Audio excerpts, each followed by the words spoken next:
Drugs mafia కొత్త దారులు వెతుక్కుంటుంది. హైదరాబాద్ కూడా డ్రగ్స్ హబ్గా మారుతోందా? మరి పోలీసులు పెడుతున్న కేసుల్లో పసు ఉండటం లేదా? ఎన్నిసార్లు జరిగినాక అంటే కేవలం మీడియా ఫోకస్ చేసినప్పుడు మాత్రమే ఇట్లాంటివి వినిపిస్తాయి. దాని తర్వాత శిక్షలు కరెక్ట్గా లేవా, లేదంటే డ్రగ్స్కి సంబంధించిన నార్కోటిక్ యాక్ట్ ఏం చెప్తుంది? ఈ విషయాలన్నీ మనతో డిస్కస్ చేయడానికి ఈ రోజు మన స్టూడియోలో ఉన్నారు సైకియాట్రిస్ట్ డాక్టర్ ప్రవీణ్ గారు. నమస్తే అండి. అండ్ రిటైర్డ్ పోలీస్ అధికారి రెడ్డన్న గారు. నమస్తే సార్. సో మీ దగ్గరికి ఇంతకుముందు పేరెంట్స్, ఇప్పుడు మీడియాలో వచ్చిన తర్వాత డ్రగ్స్ మాఫియా గురించి వచ్చే పేరెంట్స్కి, ఇంతకుముందు పేరెంట్స్కి అంటే మీకు నంబర్ ఏమైనా ఇంక్రీజ్ అయిందా అండి? సంవత్సరాలుగా చూసుకుంటే ఈ సంవత్సరం లాస్ట్ 1 yearలో ఈ సర్వీస్ యూటిలైజేషన్ అంటాం కదా, అంటే డ్రగ్స్ తీసుకుని వస్తున్నటువంటి యంగ్ పీపుల్ వాళ్ళ పేరెంట్స్ తీసుకొని రావటం ఇంక్రీజ్ ఖచ్చితంగా అయింది.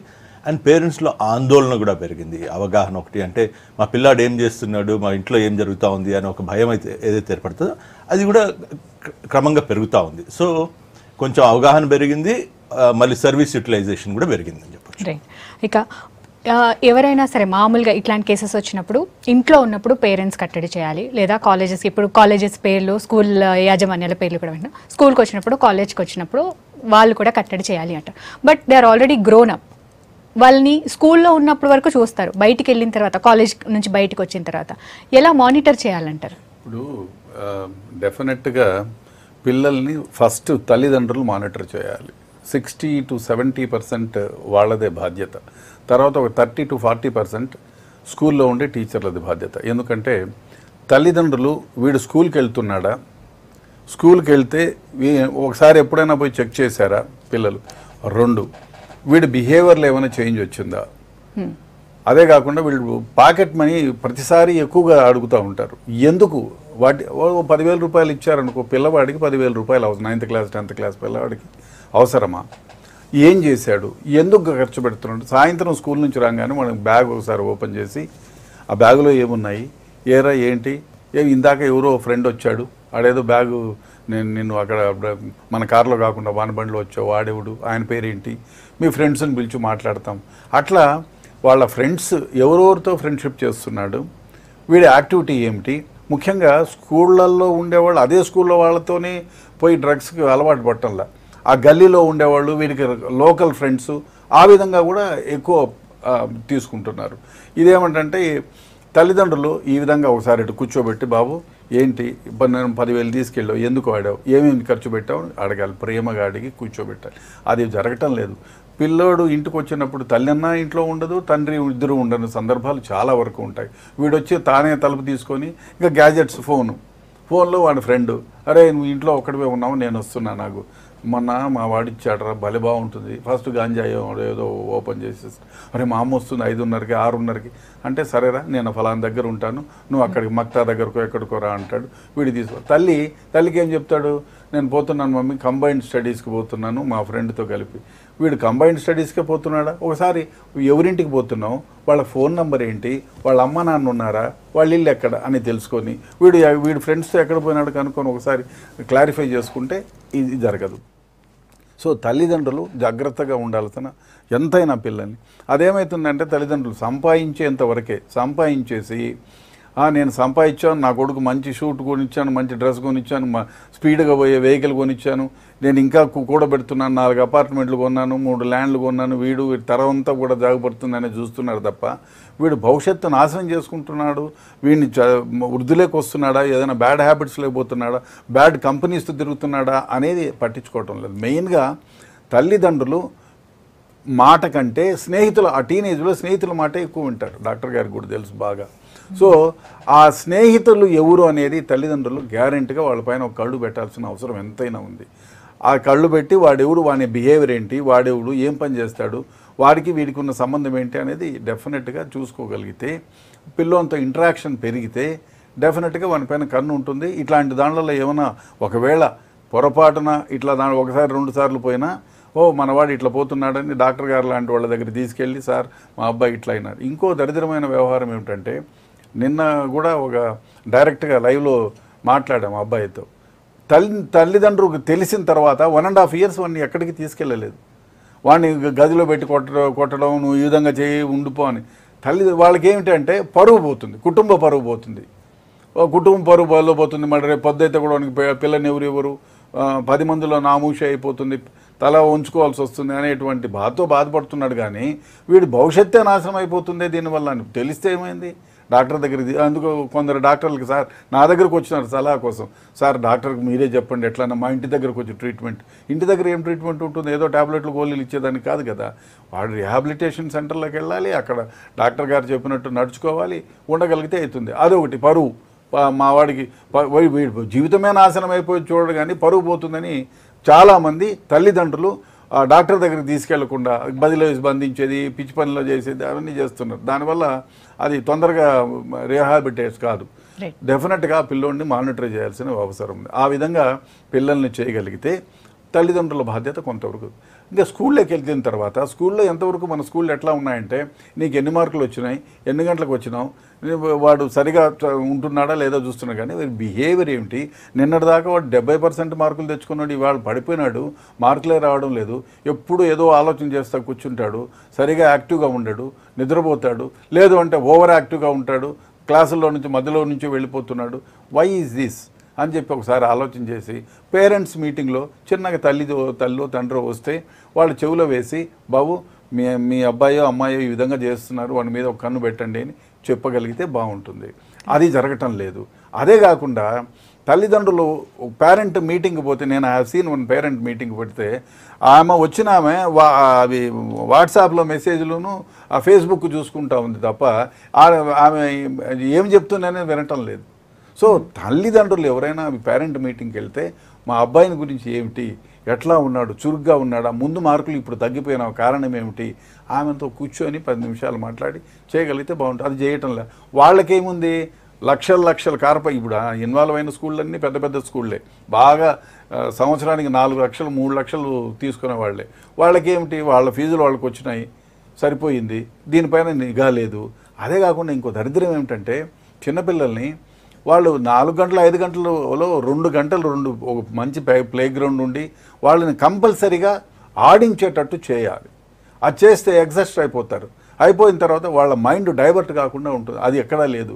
4 గోడల మీద బందీ చేయడం, చదివించడం, పంపించడం.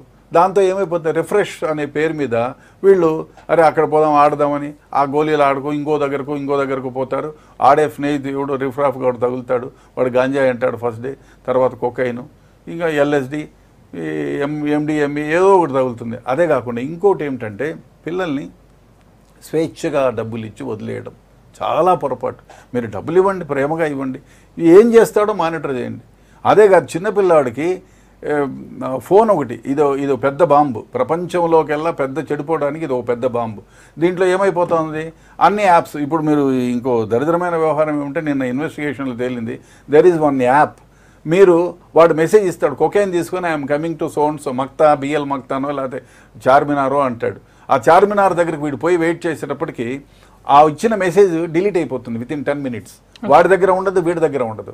సో అంతటి ఫాస్ట్ టెక్నాలజీని వాళ్ళు ఉపయోగించి ఇప్పుడు నిన్న ఎవడైతే సప్లై చేస్తున్నారో all the suppliers they are doing this అంటే ఎంత బాధాకరం.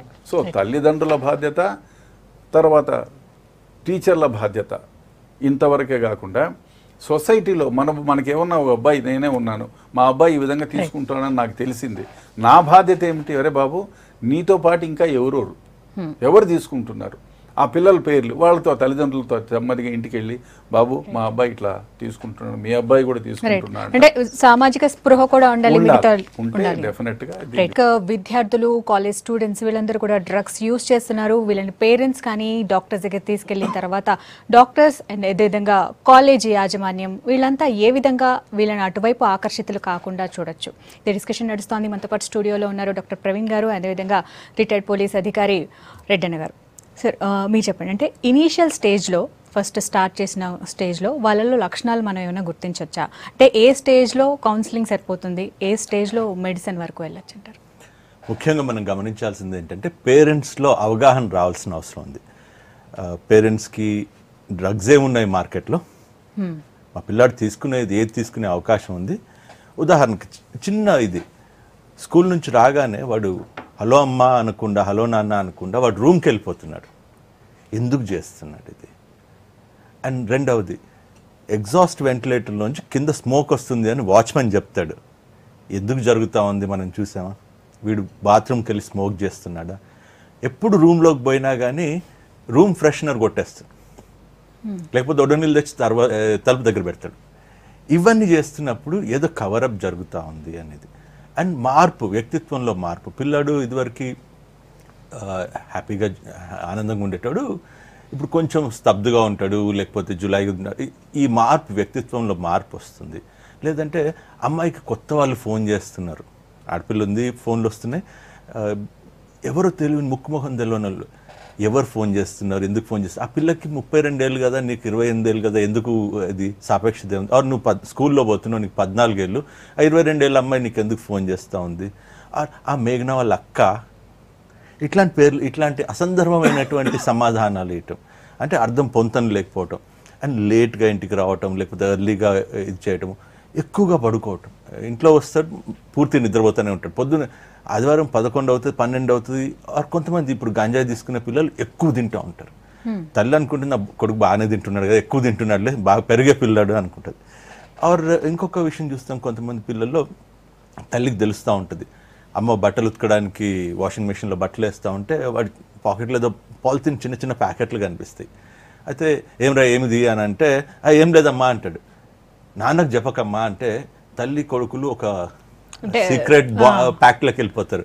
నాన్నకు చెప్తే తిడతాడు, నాయన వచ్చి ఇంట్లో అంతా లొలి చేసేస్తాడు. సో ఇది నాన్నకు చెప్పొద్దు అనే ఒక ఇది సీక్రెట్ ప్యాక్ట్స్ ఫామ్ చేస్తూ ఉంటారు. ఇవన్నీ కలిపేసి పిల్లల్ని క్రమంగా గేట్వే డ్రగ్స్ అంటాం కదా, చిన్న చిన్న వాటి నుంచి మొదలై గాంజాయి కుకీస్ తినడము, గాంజాయి స్వీట్ తినడం మొదలు పెట్టుకునేసి, గాంజాయి పాలు తాగడం మొదలుపెట్టి మెల్లిగా స్మోకింగ్కి పోతుంది. డాక్టర్ గారు, ఇంకా ఇప్పుడు గాంజాయి చాక్లెట్లు నేను నిజామాబాద్లో పట్టుకున్నారు.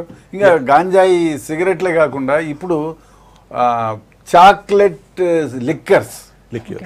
అయితే ఈ గేట్వే డ్రగ్స్ నుంచి పోయేసి పెద్దవాటికి ఎక్స్టసీ కానీ రేవ్ డ్రగ్స్ కానీ, ఇదివరకు ఎట్లుండేదంటే ఈ కొకైన్ అంతా చాలా ఎక్స్పెన్సివ్ ఉంటుండే. ఇప్పుడేమో అంటే 100-150 రూపాయలకు దొరికేటువంటి డ్రగ్స్ కూడా ఉన్నాయి మార్కెట్లో. అంటే క్లబ్లో పోతే ఒక పిల్ 100-150, LSD లాంటివి ప్రాబ్లీ కొన్ని వేలల్లో పోతాయేమో. కొకైన్, మంచి కొకైన్ అయితే ఎక్కువ కాస్ట్ పోతుంది. కానీ వాళ్ళని బట్టి మార్కెట్ అంతా వీళ్ళు టార్గెట్ చేసుకుని ఆ ప్రైసింగ్ స్ట్రాటజీ కూడా చేసుకున్నారు. అంటే ఎంత పడితే అంత తక్కువ, అంత ఎక్కువ, దాన్ని బట్టి ఇచ్చేస్తారు. క్వాంటిటీనే కాకుండా క్వాలిటీ కూడా, క్వాలిటీ ప్రైసింగ్ స్ట్రాటజీ. అంటే ఏ క్వాలిటీ రైస్ ఉంటుంది, బి క్వాలిటీ రైస్ ఉంటుంది అన్న టైప్లో వీడు మార్కెట్ని అంతా ఎక్స్పాండ్ చేసుకునే ప్రయత్నం చేస్తూ ఉంటారు.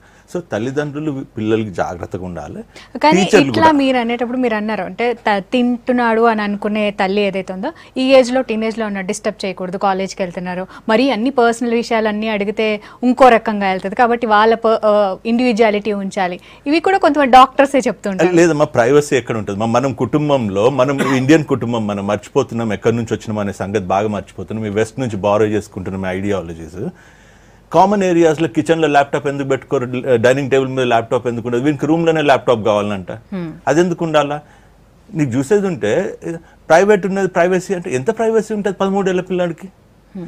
ఆర్ ఏమంటారంటే 12 ఏళ్ళ అమ్మాయి కానీ 16 ఏళ్ళ అమ్మాయి కానీ తెలియకుండా 24 గంటలు ఫోన్లో మాట్లాడేది ఏముంటుంది, వాట్సాప్ మెసేజ్ పెట్టుకునేది ఏముంటుంది? కామన్ ఏరియాస్ కాదు, పబ్లిక్ ఏరియాస్లో పెట్టుకోండి. ప్రైవేట్ ఫోన్స్ అవసరం లేదు అంతగానం. నాకైతే నేనంట పెద్దవాళ్ళకి కూడా మొబైల్ ఫోన్ అవసరం ఉండదు అంతగానం. ఒక ల్యాండ్లైన్ ఉంటే చాలు, నేను ఎక్కడున్నా నా అవసరం ఉన్న వాళ్ళు అందరికి తెలుసు. ఆ క్యారీ అవే ఇదిలా అంటే నా కొడుకు నేను ఐఫోన్ కొనిచ్చిన, ఇవన్నీ అవసరమా? అండ్ కుటుంబం వాల్యూస్ కూడా పోతున్నాయి. కుటుంబం కలిసి ఒక మీల్ చేయడం మర్చిపోయినాం. కుటుంబం ఒక మీల్ చేస్తే వాడు చెప్తాడు. సో ఇప్పుడు మీరు చెప్పేవన్నీ కూడా అంటే ఎబో యావరేజ్, అంటే హైఫై ఉన్న వాళ్ళ గురించి చెప్తున్నారు. సార్ ఇంకా మాట్లాడదాం మనం, అంతకుముందు కొంతమంది పేరెంట్స్ బైట్స్ విందాం. పిల్లల అభిప్రాయాలకి విపరీతమైన విలువ ఇవ్వడం, వాళ్ళ ఇష్టం, వాళ్ళు ఏ పని చేసినా కూడా క్వశ్చన్ చేయాల్సిన అవకాశం లేకుండా వాడికి ఏమైనా చెప్పకపోతే వాడి ఇష్టం వచ్చినట్టు చేస్తాడని చైల్డ్హుడ్ నుంచి పిల్లల్ని విపరీతమైన ఇండిపెండెంట్గా, మన ఇండియన్ కల్చర్ కాదు అది. పెద్దవాళ్ళు చెప్తే వినడము, లేకపోతే మంచి చెడు విచక్షణ తెలుసుకోవడం అనేది పిల్లలకి ఇదివరకు ఉండేది. అట్లా కాకుండా ఇప్పుడు ఈ వెస్ట్రన్ దీనిలో పడిపోయి పిల్లలను విపరీతంగా గారాబం చేసి, విపరీతంగా డబ్బులు ఇచ్చి వాళ్ళకు ఒక విపరీతమైన ప్రైవసీ ఇవ్వడం.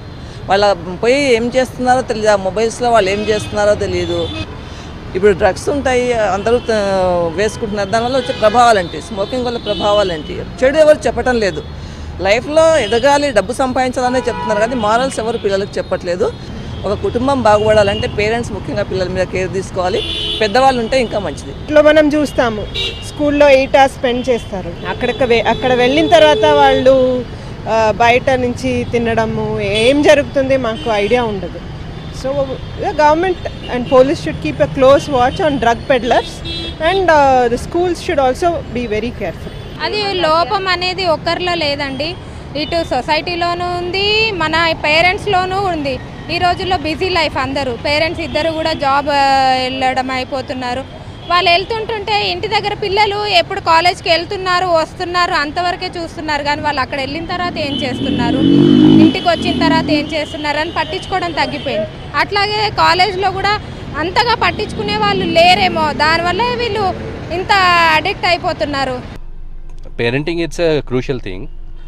పేరెంటింగ్ అనేది it plays a major role. At the same time organization లెవెల్లో, ఇన్స్టిట్యూషనల్ లెవెల్లో ఏం జరుగుతుంది అన్న దాని మీద ఒక సర్వేలెన్స్ అనేది ఉండాలి. అది వీళ్ళకి సంబంధించిన, అది ఇన్స్టిట్యూషన్కి సంబంధించిన విషయం. ఇది ఏ ఒక్కళ్ళ బాధ్యత అంటే ఒకళ్ళ మీద నెట్టేసే విషయం కాదు. దీంట్లో ప్రతి ఒక్కళ్ళకి they have their own stake. పిల్లలు పాడైపోతున్న కారణం ఏంటంటే మెయిన్గా పేరెంట్స్ అబ్జర్వేషన్ లేకపోవడం, రెండవది స్కూళ్ళు మేనేజ్మెంట్ పట్టించుకోకపోవడం, కాలేజ్ అయినా సరే స్కూల్ అయినా సరే ఆ యాజమాన్యం పిల్లలు పట్టించుకోకపోవడం, ఆ టీచర్స్కి పిల్లలకి మధ్య కమ్యూనికేషన్ లేకపోవడం, ఈ 2 కారణాల వల్ల పిల్లలు పాడైపోతున్నారు. ఈ రోజులో ఉన్న బిజీ లైఫ్కు ఇది ఒక కారణమే. పేరెంట్స్ బిజీ లైఫ్ నుండి కొంచెం రిలీఫ్ కావాలి, పిల్లలకు కొంత టైం కేటాయించాలి. కేటాయిస్తే కనీసం డైలీ ఒక 2 hours కేటాయిస్తే వాళ్ళు ఏం చేస్తున్నారు, వాళ్ళ హ్యాబిట్స్ తెలిసిపోతుంది కాబట్టి కొంతవరకు అరికట్టవచ్చు.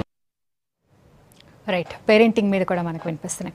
సార్, అంటే ఎక్కడి నుంచి హైదరాబాద్కి డ్రగ్స్ వస్తాయని అయితే తెలుసు, సో కొన్ని సంవత్సరాల నుంచి వస్తున్నాయి. మరి అటు నుంచి వచ్చే వాళ్ళ మీద నిఘా ఎందుకు ఉండట్లేదు? ఇంత విచ్చలవిడిగా డ్రగ్స్ ఎట్లా వస్తున్నాయి అంటారు? మీకు తెలియని విషయం ఏమిటంటే హైదరాబాదులో చాలా సంవత్సరాలుగా డ్రగ్ తయారు చేసి విదేశాలకు పంపించిన సందర్భాలు చాలా ఉన్నాయి. చాలా కోట్లలో ఇక్కడ నుంచి మ్యాండ్రాక్స్ లాంటి టాబ్లెట్స్ ఇక్కడ తయారు చేసి, ఎందుకంటే మనకి బిగ్గెస్ట్ డ్రగ్ ఇండస్ట్రీ ఉంది మనకి ఇక్కడ, కాబట్టి ఆ ముసుగులో తయారు చేసి సౌత్ ఆఫ్రికా లాంటి దేశాలకి కోట్లలో, 100 కోట్లలో ఎగుమతి జరిగిన సందర్భాలు ఉన్నాయి. డిఆర్ఐ వాళ్ళు అరెస్ట్ చేశారు, చాలామందిని అరెస్ట్ చేశారు. మేము నార్కోటిక్ సెల్లో ఉన్నప్పుడు మేము చేసాం.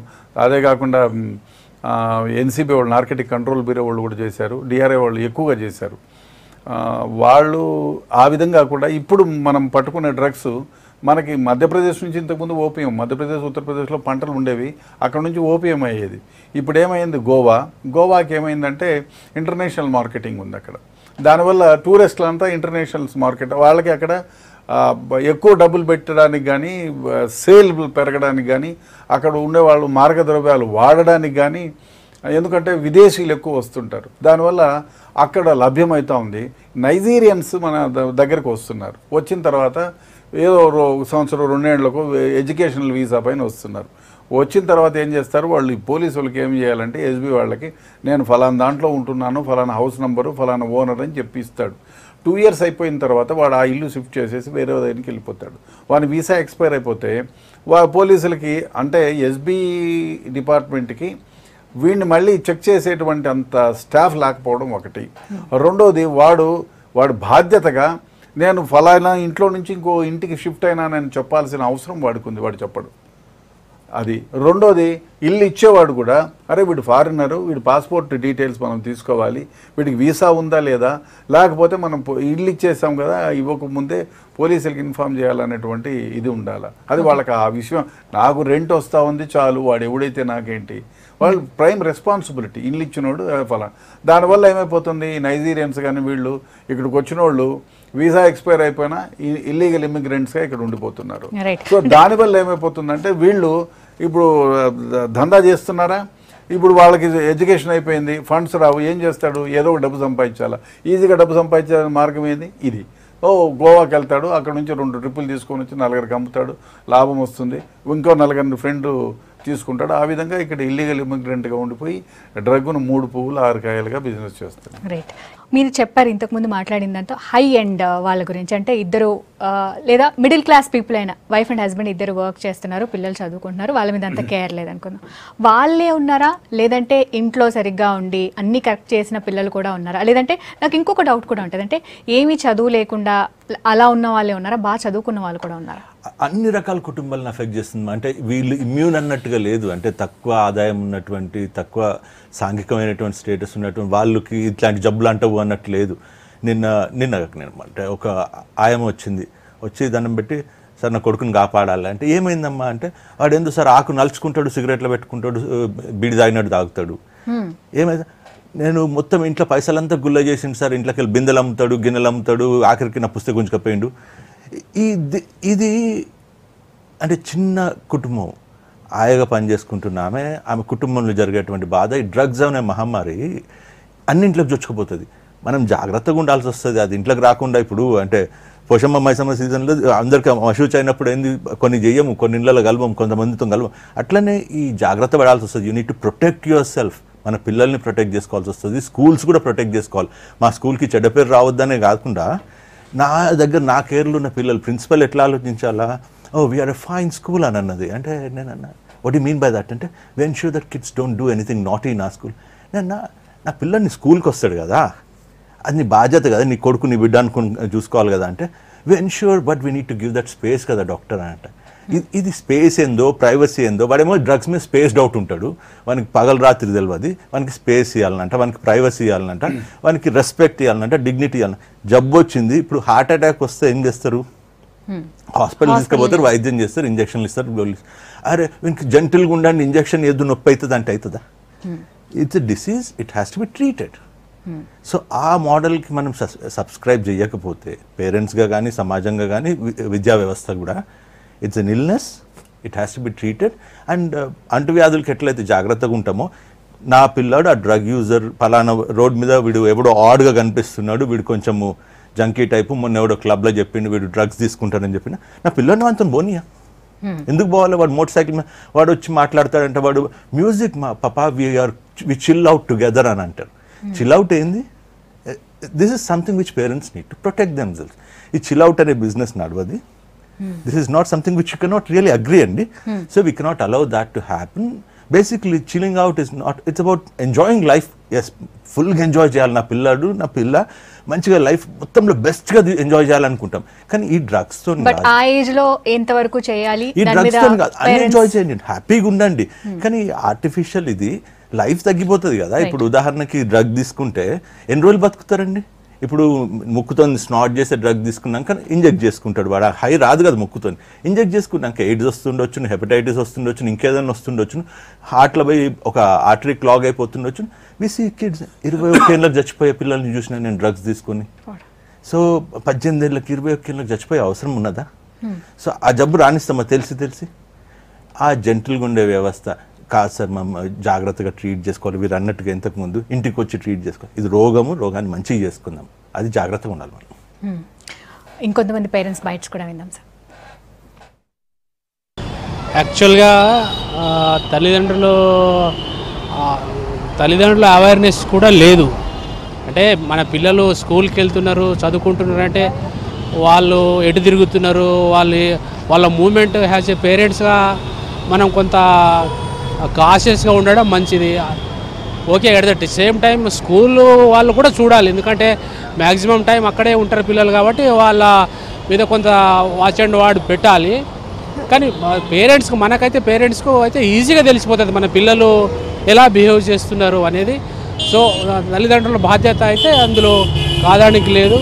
డబ్బు కూడా ఎక్కువైపోయింది ప్రజల్లో, సర్క్యులేషన్ బాగా అయింది.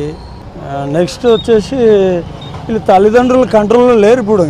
ఇప్పుడు వాళ్ళ సాంప్రదాయంగా సాగాల్సిన వాళ్ళు తండ్రి లైన్లో పెట్టాలి పిల్లలను, ఎవరు దారిలో వాళ్ళు ఉన్నారు. ఇప్పుడు ఇక ఎవరు కంట్రోల్ చేస్తారు? ఇప్పుడు సీనియర్ సిటిజన్గా నేను చెప్పేది ఏంటంటే, పిల్లల్ని చూసుకోవాల్సిన బాధ్యత తల్లిదండ్రులది. వాళ్ళు పిల్లల్ని స్కూల్కి పంపించేసి వదిలేయకూడదు. వాళ్ళు ఏం చేస్తున్నారు అనేది కూడా అబ్జర్వ్ చేస్తూ ఉండాలి. పిల్లాడు ఇంటికి వస్తే ఏ రకంగా వస్తున్నారు, ఎలా ఉన్నారు అనేది కూడా చూడాలి. వాళ్ళు తిన్నగా టైం అయ్యాక ఇంటికి వస్తున్నారా, ఎందుకు లేట్ అయింది, ఏం చేస్తున్నారు అనేది కూడా ఎంక్వైరీ చేయవలసిన బాధ్యత తల్లిదండ్రులకు ఉంది. మామూలు పేరెంట్స్ మీటింగ్లో కూడా ఎప్పుడు రిమెంబర్ చేస్తున్నాం. చాలామంది దీంట్లో బాక్సుల్లో పెట్టుకుని వస్తారు, టిఫిన్ బాక్సుల్లో ఫోన్ పెట్టుకుని వస్తున్నారు. ఒకసారి మేము రెడ్ హ్యాండెడ్గా బాత్రూంలోకి వెళ్ళి ఆయమని పంపించి పట్టుకున్నాం. అంటే మామూలుగా మాట్లాడుకోవడం దానికి, సో అలా కూడా చెయ్యొచ్చు అని మా ఇదనమాట. మా అవేర్నెస్ మేము స్కూల్లోనే చెప్పాము. రోజు అసెంబ్లీలో ఒక ప్రోగ్రామ్లా కండక్ట్ చేస్తున్నాం మేము. రైట్. డాక్టర్ గారు, ఇంతకుముందు మీరు మాట్లాడుతూ అంటే చనిపోయిన కేసెస్ 18 years 21 yearsకి, అంటే ఇది సీరియస్గా అయితే దీనివల్ల ప్రాణానికి ఏమైనా ప్రమాదం ఉందంటారా? సీరియస్గా అయిన తర్వాత కూడా మనం క్యూర్ చేయొచ్చు అంటారా? అంటే తీవ్రమైన పరిస్థితుల్లో వైద్యం చేయొచ్చు, బాగా చేసి. అంటే ఈ ఒకటి మార్టాలిటీ రిస్క్, అంటే చచ్చిపోకుండా ఉండడానికి చేసే ప్రయత్నం ఒకటి. రెండవది ఉన్న జబ్బును ట్రీట్ చేసుకోవటం, మళ్ళీ వెనక్కి పోకుండా ఉండడానికి ప్రయత్నం చేయటం. అది వాళ్ళ సెల్ఫ్ దాని మీద ఆధారపడి ఉంటుంది. అంటే పేరెంట్స్ ఎంతవరకు వాళ్ళు వెనక్కి వెళ్ళకుండా చూసే దాంట్లో చేయొచ్చు అంటారు? ఇది ఒక్క వ్యవస్థ, అంటే ఒక్క వ్యక్తితో అయ్యేది కాదు. అంటే వ్యక్తికి మోటివేషన్ ఉండాలి అని అంటాం. ఆ మోటివేషన్లు ఎక్కడున్నారు అనేది ఒక డిఫరెంట్ క్వశ్చనర్స్ ద్వారా తెలుసుకుంటాం. రెండవది చుట్టుపక్కల సపోర్ట్ చేసే వ్యవస్థ, అంటే తల్లి, తండ్రి, అన్న, తమ్ముడు, అక్క, చెల్లె, వీళ్ళంతా కలిసి ఆ పిల్లని నిలబెట్టాల్సింది. ఇప్పుడు ఉదాహరణకి చుట్టూ కంచి ఉంటుంది ఒక ఇంట్లో, ఒక రాయి ఒరుగుతుంది, మిగతా రాళ్ళన్ని బట్టి నిలబెట్టాల్సి వస్తుంది, దానికి కొంచెం బలం వేయాల్సి వస్తుంది. అంటే ఒరిగిన రాయిని మనం నిలబెట్టుకోవాలి, ఎందుకంటే మొత్తం వ్యవస్థ అంతా కులబడిపోతుంది కదా. అండ్ కుటుంబంలో మన బిగ్గెస్ట్ ఇదేమైతే చిన్నవిన్నటువంటి కుటుంబ వ్యవస్థ. ఒక తండ్రి వచ్చి చెప్తాడు, నేను వాళ్ళు వండుకోగానే ఇంటికి వస్తా, పొద్దున్న లేవకముందే ఇంట్లోకి వెళ్ళిపోతా. ఇదేమైనా గొప్పగా చెప్పుకునేదా? వాళ్ళ కోసమే కష్టపడుతున్నట్టు వీడు ఎక్కడ పోతున్నాడు, ఏమైతున్నాడు, నువ్వు ఎంత సంపాదించి ఏం లాభమ్మా? ఇప్పుడు నువ్వు మనకి ఏమంటారంటే పల్సర్ పెద్ద ఏమంటారంటే 1,50,000 బండి కొనిస్తా, హార్లీ డేవిడ్సన్ కోసం కష్టపడుతున్నా అంటే వాడు నడపడానికి ఉండాలి కదా. అంటే ఇలాంటి కేసెస్ కొన్ని చూస్తుంటాం కదా సార్, అందరినీ వీటికి ఆపాదించాడు. అంటే వాళ్ళ మైండ్ సెట్ని బట్టి మనము పేరెంట్స్ కూడా మారాలి అని అంటారు. మైండ్ సెట్ని కాదమ్మా, పేరెంట్స్కి బాగా అవగాహన ఉండాలి. పేరెంట్స్ ఇప్పుడు పిల్లలు ఏమంటారంటే ఏ ఇన్స్టిట్యూట్ బాగుందని బాగా రీసెర్చ్ చేస్తారు. వీళ్ళకి ఇన్ని సీట్లు వచ్చినాయంటే, ఎంసెట్లో ఇన్ని సీట్లు వచ్చినాయంటే, ఐఐటీలో ఏ ఇన్స్టిట్యూట్ డ్రగ్స్ వాడుతుంది పేపర్లో వచ్చింది, ఏ ఇన్స్టిట్యూట్కి ఇది ఉన్నది, నా పిల్లాడు ఎక్కడ సేఫ్ క్యారెక్టర్ని ఎక్కడ బిల్డ్ చేయగలుగుతారు, మారల్స్ ఎక్కువ చేస్తారు, ఆ కేర్ ఎక్కడుంది అనేది ఆలోచన చేయాలి. ఒక్క చదివే కాదు, చదివి ఈజ్ నాట్ ఇంపార్టెంట్, చదువు ఒక్కదాంతో అయిపోదు. వ్యక్తిత్వ వికాసం అనేది మోడల్ ఎక్కడో పోయింది కదా. వ్యక్తిత్వ వికాసం is nothing to do with the school. పూర్వకాలంలో అయితే మేము పెరిగిన సందర్భాల్లో మా ఇంట్లో 20-25 మంది ఉండేవాళ్ళు. సాయంత్రం స్కూల్ నుంచి అక్కడ పోయి బ్యాగ్ పెట్టంగానే మనవడా ఇట్రారా, ఏమైంది స్కూల్లో, లెక్కలు ఏం చెప్పాడు, ఆ మాస్టర్ ఏం చెప్పాడు, ఇదేం జరిగింది, అరే చూడరా మొన్న మీ బాబాయ్ వాళ్ళ చిన్నమ్మ కొడుకు వాడు పోయి తాగాడంట, వాళ్ళు ఎంత అప్రతిష్ట. ఇలాంటి సోషల్ స్టోరీస్ చాలా ఎక్కువ చెప్పేదే కాకుండా దానివల్ల ఏమైపోతుందంటే ఒక మారల్గా no we should not do it, ఇది ఫ్యామిలీనే హర్ట్ అవుతుంది, మనం ఇది చేయకూడదు, దిస్ ఈజ్ బ్యాడ్ అనేది చిన్నప్పటి నుంచి కూడా వాళ్ళకి ఒక మానిటరింగ్ అయిపోతుంది. దానివల్ల కౌన్సిలింగ్ అవుతుంది. దానివల్ల ఏమవుతుంది, రేపు పొద్దున్న పెద్దగా అయిన తర్వాత no I should not do it, వాడు ఆఫర్ చేసిన లేదురా నేను చేయను, I should not do it, it's bad అని వేరే వాడు చేసేవాడిని కూడా చెప్తాం వానికి ఆ విధంగా. అయితే ఇప్పుడు ఏమైంది, ఒక అమ్మ నాయన ఒక అబ్బాయి, అమ్మ నాన్న 2 అబ్బాయిలు అమ్మాయి అంతే. దాంతో ఏమైపోయింది, గారాభం ఎక్కువ. అడిగింది మనం ఎంతసేపు వాడికి అడిగింది చేయాలా, మంచి హోదా, మంచి కారు ఇవ్వాలా, మంచి బస్సులు ఇవ్వాలా, డ్రెస్సులు ఇవ్వాలా అనేది చూస్తున్నాం తప్ప మంచి క్యారెక్టర్ని ఇవ్వాలా, మంచి విలువలను ఇవ్వాలా, మంచి విలువలతో కూడిన జీవితాన్ని వాడిని ప్రసాదిస్తే వాడి కాళ్ళ మీద వాడు నిలబడుకుంటే హ్యాపీగా బ్రతుకుతాడని. మంచి కారు ఇవ్వాలా, మంచి డబ్బులు ఇవ్వాలంటే ప్యాకెట్లో రోజులో పోగొట్టేయచ్చు. అది చూడాలి ముస్తు పేరెంటింగ్. ముఖ్యంగా ఒక ఇంట్రెస్టింగ్ ఫినామినన్ చూసినమా, కొడుకు డ్రగ్స్ చేసి 1,50,000 అప్పు చేసినాడు వాడు. అయితే తండ్రి వచ్చి ఏం చెప్తాడు, సార్ వీడు అప్పు చేసిండు అని వచ్చి చెప్తున్నాడు, కానీ 1,50,000 అప్పు చేస్తే నేను మార్కెట్లో వేసి ఎట్లనో కన్విన్స్ చేసుకున్నాను సార్, నేనే ఇస్తాను, నేను తేర్పేసినాను సార్, వీడు ఇట్లా చేస్తుంది సార్, ఇర్రెస్పాన్సిబుల్గా ఉన్నాడు, కానీ వాడు డ్రగ్స్ చేసిండు అనే విషయం ఆయన ప్రయారిటీలకు రాదు తల్లిదండ్రులకు. ఆర్ ఇప్పుడు గర్ల్స్ చేస్తున్నారు, ఇప్పుడు అంటే బిగ్గెస్ట్ మనం మర్చిపోతున్నాం, డ్రగ్స్ చేసే గర్ల్స్ క్లబ్స్లో పోయి లైంగికమైనటువంటి రోగాలకు వచ్చే అవకాశం ఉంది, వల్నరబుల్ అయిపోతారు. అంటే వాడు ఎవడో తెలియదు, ఆ రోజు పబ్లో కనిపిస్తాడు, ఒక డ్రగ్ ఇస్తాడు, ఈగంగానే వాటితో కార్లు వెళ్ళిపోతే తన మీద తనకు పొద్దున్న లేచినాక తన మీద తనకు రెస్పెక్ట్ ఎక్కడ ఉంటుంది, ఏం జరిగిందో ఎట్లా తెలుస్తుంది? రేషియో ఎలా ఉందంటారు సార్, అమ్మాయిలు అబ్బాయిలు తీసుకునే రేషియో ఎలా ఉందంటారు? సిగ్నిఫికెంట్ నెంబర్ ఆఫ్ గర్ల్స్ అంటే ఇదివరకు అనుకునేవాడిని నేను యూకే నుంచి వచ్చినాక హైదరాబాద్లో డ్రగ్స్ ఎక్కడ ఉంటాయా అని అనుకునేవాడిని. ఇప్పుడు చూస్తూ ఉంటే ఆడపిల్లలు డ్రగ్స్ ఎక్కడ వాడతారు హైదరాబాద్లో, మనం కన్జర్వేటివ్ ఫ్యామిలీ బేస్ సమాజం కదా, ఇక్కడ ఎట్లా ఉంటుంది అని అనుకో. సిగ్నిఫికెంట్ నెంబర్ ఆఫ్ గర్ల్స్ అన్ని రకాల కుటుంబాల్లో, అంటే పెద్ద కుటుంబం చిన్న కుటుంబం అనుకుంటే అన్ని రకాల కుటుంబాల్లో డ్రగ్స్ అండ్ ఆల్కహాల్ చాలా కాన్స్టెంట్గా అనిపిస్తూ ఉంటుంది. మా వల్నరబుల్ అయిపోయేసి అంటే well you know we are okay with that అని అంటాడు father. We want children to explore the world అనే ఒక మోడల్ ఉంటుంది. కానీ ఈ ఎక్స్ప్లాయిటేషన్, డిసీజ్, లైఫ్ స్పాన్ తగ్గిపోవడు ఎవరైనా కానీ, ఇప్పుడు ఏ నార్మల్ యంగ్ మ్యాన్ కానీ ఈ పిల్ల పలానా క్లబ్లో డ్రగ్స్ చేస్తే దొరికిపోయింది, ఇంకేమంతా పోతుంటే డ్రగ్స్ తీసుకొని పోతుంటే అంటే చూస్ చేసుకొని పోయి పెళ్లి చేసుకుంటారా? అంటే నిజం అంటే ప్రాక్టికల్గా ఆలోచిద్దాం. రైట్ రాంగ్ అనేది పక్కన పెడితే ఎవరు చూస్ చేసుకుంటారు యాక్టివ్గా అగ్రెసివ్గా పోయి? That is a big scar. అంటే ఆ వ్యక్తిత్వం మీద మచ్చబడుతుంది. దానికి తోడు ఆడపిల్లలు ఇంజెక్ట్ చేసుకుంటే ఒక్కొక్కసారి మచ్చలు ఏర్పడతాయి చేతుల మీద అక్కడ ఇక్కడ. ఫుల్ హ్యాండ్స్ వేసుకుని ఇక్కడ వరకు స్లీవ్లెస్ వేసుకుని తల్లికి తెలియదు మోచేతుల మీద మచ్చలు ఉన్న సంగతి. అంటే గతంలో ఇదివరకు చిన్నపిల్లలకైనా పెద్ద పిల్లలకైనా అమ్మ స్నానం చేపిస్తుండే, లేకపోతే దగ్గర ఉంటుండే, వంట చేస్తున్నప్పుడు చేతులు కడుగుతున్నప్పుడు దగ్గర ఉంటుండే. ఇప్పుడు ఐ నీడ్ మై స్పేస్ అని అంటే ఇది స్పేసా? సో ఆ ఆప్యాయతలు పోతున్నాయి, ఆ ప్రైవసీ, అది ప్రైవసీ కాదండి. It is harming the children more. You should be able to check your children regularly, touch చేయగలగాలి, మాట్లాడగలగాల, ఆ స్పేస్ మొదటి నుంచి క్రియేట్ చేసుకోవాలి. ఓకే. అండ్ నాకు లాస్ట్లో చాలా చిన్నగా చెప్పండి సార్, నిజంగా ప్రతిసారి జరుగుతూనే ఉంది, మీడియా ఫోకస్ చేసినప్పుడు మాత్రమే దాని గురించి వినిపిస్తాయి, మళ్ళీ సేమ్ నైజీరియన్స్ అంటారు, మళ్ళీ సేమ్. అంటే చట్టంలో ఇంకేమైనా కఠినతరం చేయాల్సిన అవసరం ఉందంటారా? అండ్ ఇంకొకటి సార్, అంటే తీసుకునే వాళ్ళ మీద కేసెస్ ఏమైనా ఉన్నాయి, అంటే డ్రగ్ కన్జ్యూమ్ చేస్తాం వాళ్ళ మీద కూడా ఏమైనా కేసెస్ పెట్టచ్చా?